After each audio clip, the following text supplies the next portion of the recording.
But just for example, Iguchi's Lucky Market was, let's see, where is it? Lucky Market.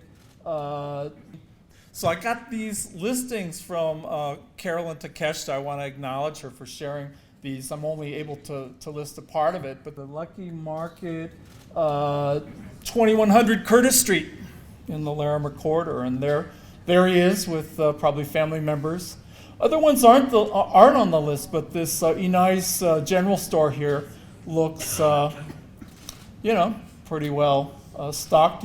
That big bottle there, by the way, is shoyu, right? I can't make it out. It's funny. It doesn't say shoyu, but it says soya sauce or something like that, and I'll come back to that. So, okay, a lot of laundries, spring cleaners, 1726 Larimer, so that's on the registry, and there's Mr. Okamoto pressing.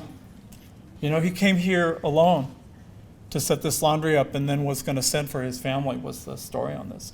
But he was apparently doing a pretty good business. Lots of restaurants, There's the Nico Low restaurant on 2038 Larimer, and looking through the archives, there's an actual picture of S. Miura there at the cash register at the Nico Low.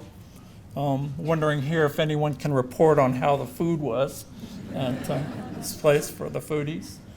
A lot of hotels, right? So maybe this is partly an index of really the need for temporary housing as people came into the area.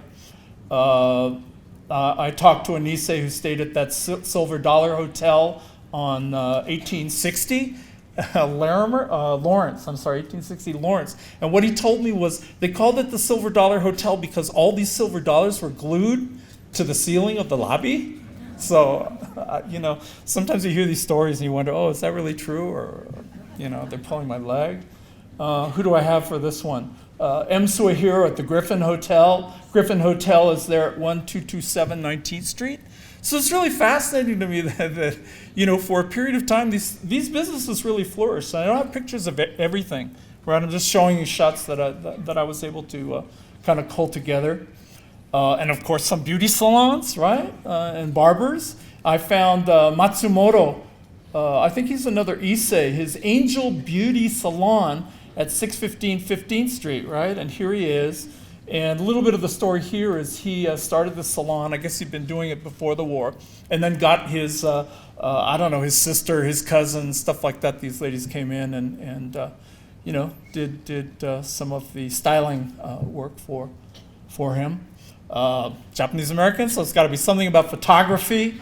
Actually, the photo that I have is an interesting one, and sorry these photos aren't in great reproductive, but I found this F. Azuo, who ran a very successful photo studio before the war, came here to Denver. He's not on the list, but it says that he was very, very successful with his photo studio here in Denver. So I'm a little curious about all these businesses and people, and I think their stories. I mean, we're here in History, Colorado. We really need to get out there and I think find more of these photos, find more of these stories.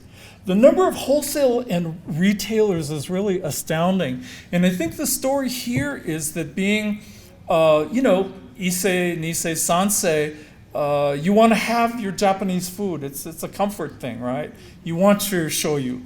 You want your gohan or short-grained Japanese rice, right? And so what happened was imports from Japan were out of the question, right?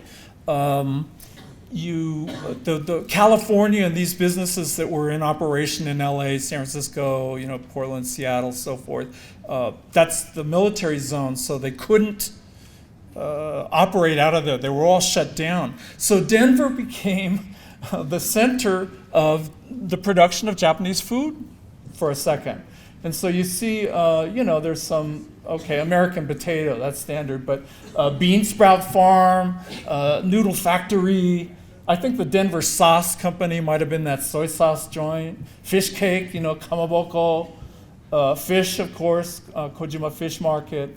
A lot of these things, and there's, there it is. Showa Shoyu Brewing Company on Lawrence Street, 1917. That was an Issei kind of outfit.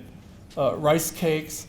And I have a Sansei friend who grew up in Deadwood, North Dakota.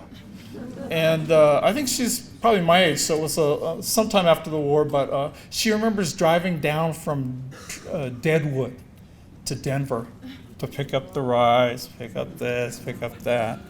And I think once California opened up, a lot of these people went back to the West Coast, and these things didn't necessarily last.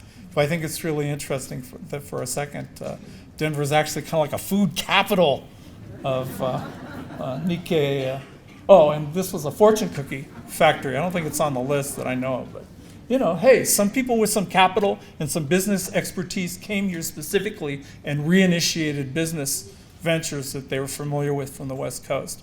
And I think someone needs to do an article on this. I don't know.